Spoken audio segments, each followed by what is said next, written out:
Bom, me dou bem, nós está hope satisfeito, hope contento. Ele não com a minha vez também da hope contento. Vou me expor a minha sala estava tá yen sala da yen. Que me nós tem caminho para cá, nós saímos direção para cá. Nós está querendo motivar para seguir com o grupo de gente moena aqui. Ora aqui nós também seguir reunião, depois seguir deliberar para preparar para o Dia Mundial de Mulher Rural. Bom, o que é ressaltar que é de mulher está bem motivar. O mas tema está forward grupo, uma organização para ajudar e para dar o valor que ela merece. Então, esse é o que para dar a mulher o valor que ela merece da agricultura. Bom, a meta está, maneira mais sabida, a meta está para dia 5 de outubro, para celebrar o Dia Mundial de Mulher Rural. Então, também para celebrar dia 6 de outubro, Dia Mundial de Alimentação e Agricultura.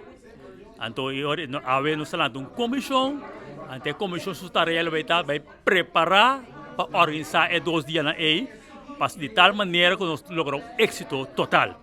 Que o que nós queremos lograr é celebrar o Dia Mundial de Mulher Rural para promover a Aruba e celebrar o Dia Mundial de Alimentação e Agricultura também para promover a Aruba. A mulher rural será a mulher indígena, ou a tem agricultura, não está praticar agricultura, não está cozinhar só para comida, que vou dizer que a mulher está só para segurança de comida, em casa de família e também só para segurança de comida para um país completo. Bom, o próximo passo, mandamos reunião com a comissão, reunião com o grupo.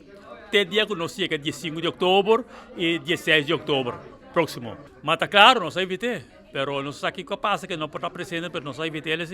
Nós evitamos, a senhora ministra Elsa Aros, nós evitamos. Também nós evitamos Santa Rosa, também nós evitamos, pero não apresentar.